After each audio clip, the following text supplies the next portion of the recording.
Karen Matthews. This is a name I will try to forget for the rest of my life. I'm Roger Turner, and I've been married to Karen for 20 years. Like most clueless husbands, I thought we had a good marriage until I discovered otherwise. Karen and I were two working-class kids on a council estate. We went to the same school, although we had different groups of friends. We knew each other, but didn't start dating until a few years after graduating from high school. At the time, Karen was working as a lawyer's secretary, and I had just started my own business. My business was websites, specifically design and hosting. The big profits came from two comparison sites I developed, one for insurance, the other for checking prices. When Karen and I got married, I was already worth a lot of money, and to protect my business, my lawyer suggested a prenuptial agreement. It stated that if the marriage ended for any reason, Karen would receive a percentage of my personal fortune, and thinking that we would be together for life, I happily signed it. Karen signed it, knowing that no matter what happened, she would be rich. Although our careers were different, we were good at one thing: in bed. Karen was like an insatiable animal throughout our marriage. We had sex 4 times a week, no less. Our eldest son was born 19 months after our wedding, followed by twins 4 years later. I was now the father of 3 boys. The only thing we disagreed on was names. For some reason, Karen wanted to use names that had a biblical background. Since we weren't religious, I didn't see the point. We agreed on the name Robert for the eldest child.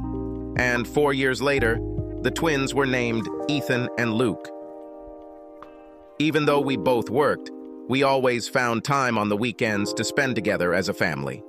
We had a nice family home in a good area. Most of our neighbors were businessmen and a few minor celebrities. We were constantly invited to parties or business events, but we often declined the invitation to spend time with the children. My business had grown to the point where I now had 40 employees, with Don Healy as my CEO and number 2. The remaining employees were either technical specialists or financial workers. As any employer knows, good employees are hard to find these days and even harder to keep. For this reason, I have always looked for incentives to retain my employees. Every year on their birthday, I gave them the day off with pay, plus paid lunch for the employee and his spouse or partner. I decided to offer all staff a private healthcare package, which had the advantage of being able to get urgent treatment rather than having to wait on the NHS waiting list. Since the package included immediate family, most employees appreciated the gesture. Part of the medical package was a health check every 2 years. There was a month left before my 45th birthday when I received an invitation for a medical examination. Thinking that I would set a good example for my employees, I agreed. The doctor asked me several questions about my lifestyle. Did I smoke? Have I been drinking? The usual questions you'd expect. He carried out all the usual checks, such as measuring height, weight, and blood pressure. To complete the tests, I was asked to take blood and urine tests. The doctor explained that they would run tests, and if there were any problems, they would contact me. I returned to work, knowing I looked healthy and fit. That evening, Karen and I talked about Robert's upcoming 18th birthday. We decided to throw a party for him, and after some deliberation, we settled on a venue. We both said we didn't want drunk 18-year-olds walking around our house. 2 days before the party, I received news that changed my life. The doctor wanted to talk to me about my test results. "Is this bad news, Doc?" I asked, sitting down where the doctor indicated. "It's not life-threatening, Mr. Turner. The problem is that you appear to have hemochromatosis. Because you lead a relatively healthy lifestyle, you do not have any obvious symptoms. With the help of certain medications, we can help control the disease." "Any ideas how I got infected?" I asked. "I'm afraid it's hereditary, Mr. Turner. The symptoms differ in each known case. Some men suffer from chronic internal pain, others live pain-free, but are infertile. You belong to the latter group." "Heredity, I better check on my sons." "Doc, did you just say I'm infertile?" "Yes, Mr. Turner. The test results show that you are sterile, and based on our experience, I would say that you have always been sterile." I could tell from the expression on his face what he was thinking. The doctor told me about the medications he prescribed. Luckily, he gave me some brochures to read, but I was still so shocked that I didn't hear much of what he said to me. I planned to return to the office before the end of the day, but went home instead. While Karen was at work and the boys were at school, I had time to think. Stopping feeling sorry for myself, I signed the boys up for urgent testing. If it wasn't my sons, I wanted answers from my wife. During dinner that night, I explained what I had learned that day, and the boys were willing to get tested. Karen was less enthusiastic, and given that the boys' health was the main concern, I couldn't understand her position. Regardless of how Karen felt, 2 days after the party, I took the boys to get tested. It was an agonizing few days waiting for the results. When I received the results, my emotions were mixed. "Please sit down, Mr. Turner."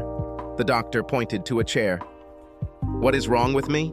I asked, knowing that everything was clear with the boys. "We found it strange that after extensive testing, none of your sons showed any signs of hemochromatosis. Since we still had your samples, I asked the lab to run a DNA test. I hope you don't mind. I saw your concern at our last meeting." I looked at the doctor, knowing that this would be bad news. "I'm afraid tests have shown that you are not the biological father of your sons." I jumped up, claiming that the test results were wrong. The doctor let me rant for a few minutes before I calmed down and sat back down. "Do all boys have the same father?" I asked. "Yes. Tests confirmed that the father of all 3 boys was the same man. Since you didn't know about your condition, I assume your wife didn't know either." My wife didn't know, and she still doesn't know the whole story. I told her about my health problems, but did not mention that I was infertile. I clung to the hope that the boys would be mine. "I'm sorry, Mr. Turner." I nodded my head. "Could you give me a printed copy of the DNA results? I have a feeling I'll need them very soon." I thanked the doctor and left. Normally, I might consider going home, but today I decided to go back to the office. As soon as I entered the office, Don knew something was wrong. He followed me into my office and closed the door. "What happened, Roger? You look like death." "I have bad news, Don." I sat down and explained everything to Don. "Jesus Christ, Roger, what are you going to do about it?" Don asked. "As I see it, I have 2 options. I can say nothing and continue to play the dumb, ignorant husband, or I can stand up to Karen. The latter would probably lead to divorce," I replied. 20 years. For 20 damn years I lived a lie. All this time I thought the boys were mine. "Calm down, Roger. I'm sure there is an explanation for this." "Oh, I'm sure there is, Don. Maybe Karen can explain it to me tonight. I'll leave you in charge for a few days. I need to sort out this mess." "I'm sorry, Roger. Take as much as you need. I'll contact you if there's anything I can't handle." Don returned to his office, and I sat and thought about how to sort out this mess. In my head, I figured Karen would get around $2 million if we divorced. Considering I cost 10 times more, I could afford it. I called my lawyer for advice. Since he primarily worked with corporate clients, he recommended Arthur Crenshaw. Arthur Crenshaw was an old-school lawyer who knew his way around the legal system. I told him about the marriage contract we entered into. "Are you sure this is what you want to do, Mr. Turner?" "Yes. My wife can't tell me anything to fix the situation. Can I pick up the papers when they are ready?" "Certainly. Tomorrow I'm in court. My secretary Marion will bring them to you." I thanked Arthur and left. I drove around the area until it was time to go home. When he entered the house, the twins were watching TV and Karen was preparing dinner. "Where is Robert?" I asked. "Stayed with friends for the night." "The 4 of us are having dinner today." Karen smiled. I wondered if she would smile later after our little conversation. After dinner, the twins went to their rooms. After loading the dishwasher, I joined Karen in the living room. I had an interesting conversation with the doctor. "Is it true?" "About what?" Karen answered calmly. "The point was that the boys do not have any signs of the hereditary disease that I have. After doing all the tests, they found nothing, which seems to be very unusual. They solved the mystery when the doctor ran a DNA test. The boys' DNA didn't match mine, and I was wondering if you could explain." Karen sat silently and looked at me for a minute. "I have nothing to say? The boys are not yours?"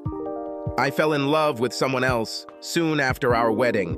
My love was so strong that I wanted his children. When you and I were trying to have a baby, I used the diaphragm until I made love to him," Karen replied, almost without emotion. "If you fell in love with someone else, why didn't you divorce me and start playing at being a happy family with him?" "Because he was already married and had children. Now that we know you're infertile, it feels like I made the right decision. If it weren't for this, we would never have become parents." "I can't believe I'm hearing this. You got pregnant by another man because you fell in love with him. This means that for 20 years we lived in a lie." "I still love you, Roger. I just love someone else more." "I see, otherwise you wouldn't have given birth to his children." "I'm leaving for a while. I can't be near you right now. Today I will sleep in the spare room." I jumped out of the house and ran away. After a few drinks in the pub, I returned home to Karen, sitting and watching TV. I ignored her and went to the spare room. I pretended to be asleep when about 30 minutes later, she knocked on the door. In the morning, I took a shower, got dressed, and left the house without saying a word. After a while, Karen sent me a message. "Are you okay?" "What do you think?" I answered. Karen didn't answer. I met with Don, then spent the morning looking for a house to buy. Later that day, I picked up the divorce papers. When I arrived at the house, Karen was alone. She smiled when I entered the house. "Where are the boys?" I asked sharply. "Robert is out walking again, and the twins are with my parents. Since we need to talk, I thought it would be better if the boys weren't here. I'm glad you assumed I'd come home." "True. I don't quite understand what you think we should talk about.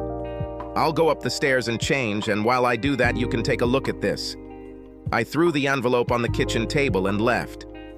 Karen stood with her hands folded and a defiant expression on her face as I returned to the kitchen. "Really, Roger? Divorce?"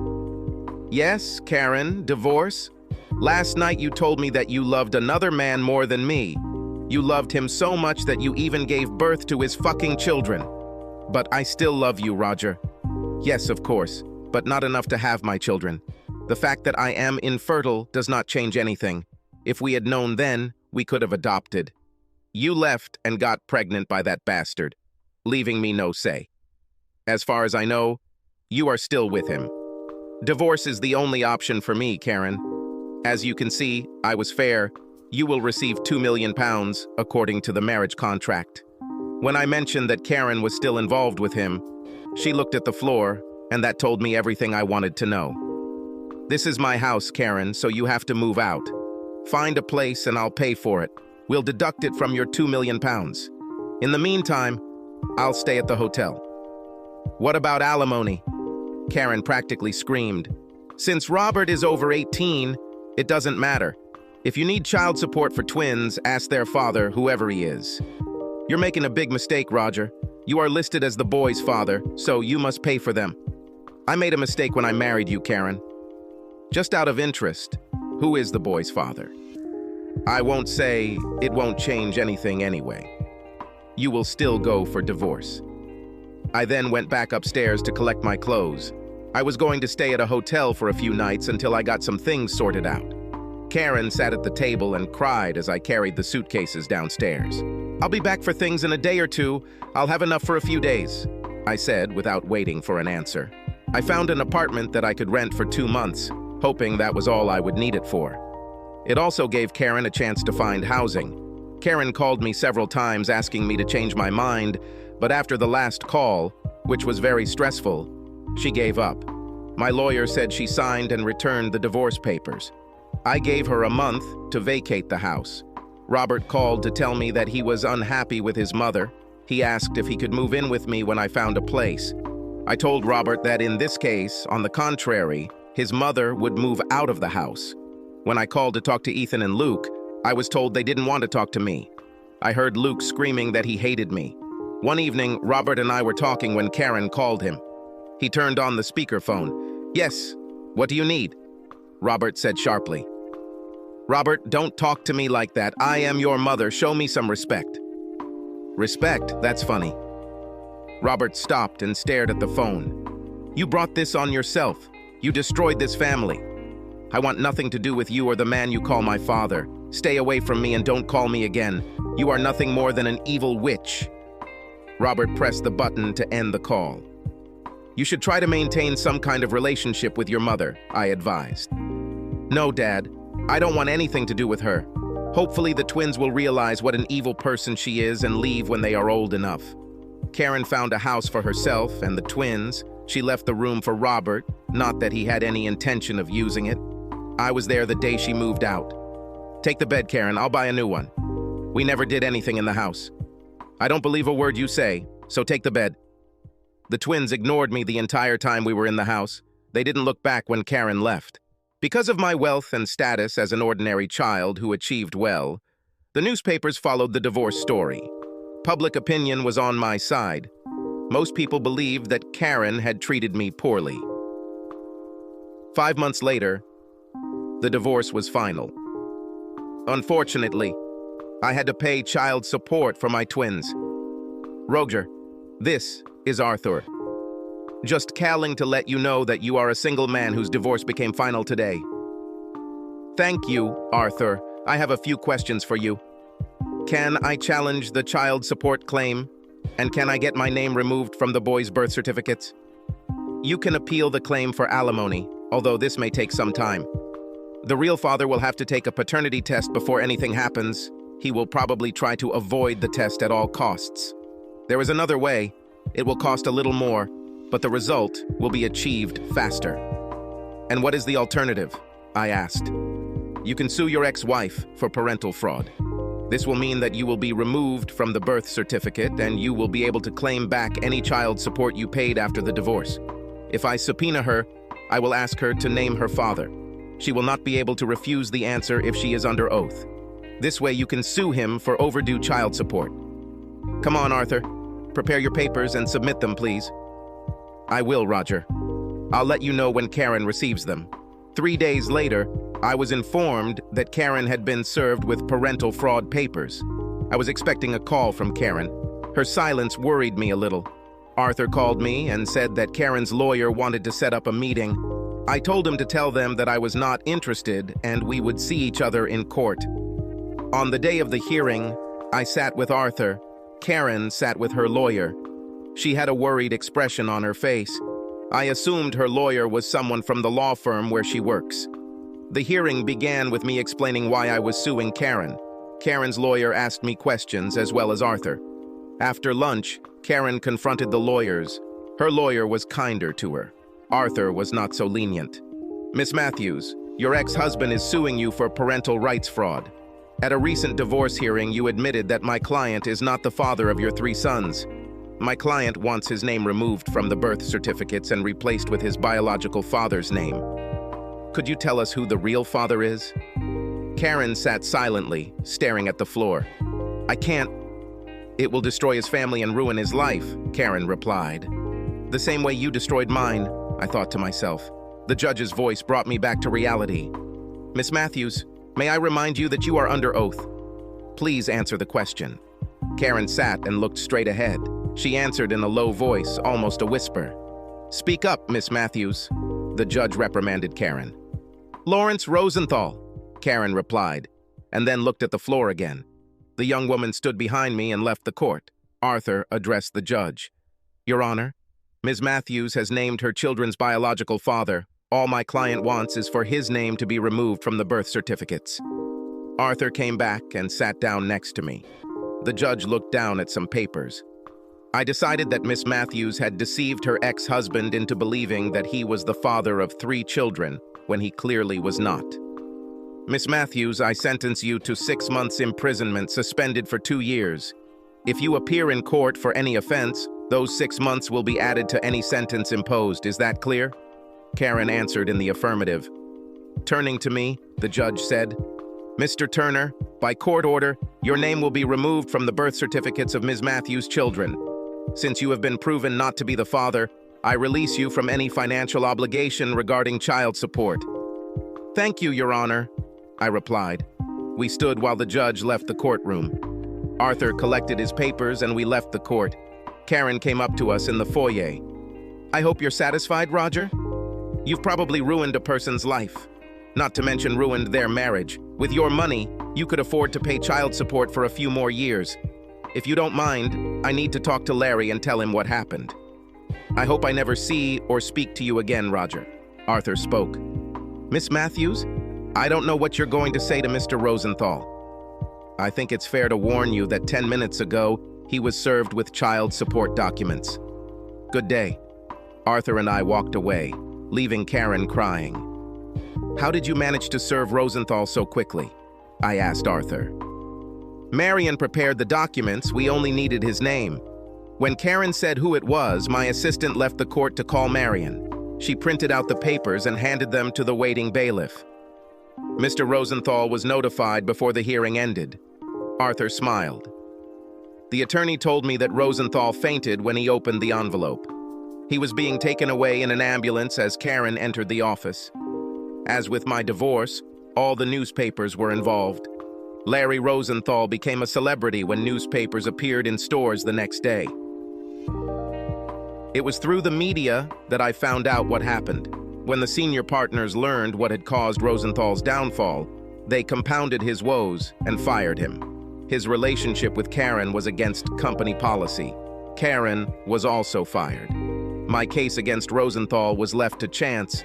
His wife cleared it in a messy divorce. The court entered into his personal file a note that he owed me $450,000, but I didn't expect to see a penny of it. Money wasn't a problem for me, I just wanted to ruin his life like he ruined mine. True to her word, Karen has not spoken to me since that day in court. Larry moved in with Karen when his wife kicked him out, and as far as I know, they are still together. Robert lives with me. He still refuses to acknowledge his mother and biological father.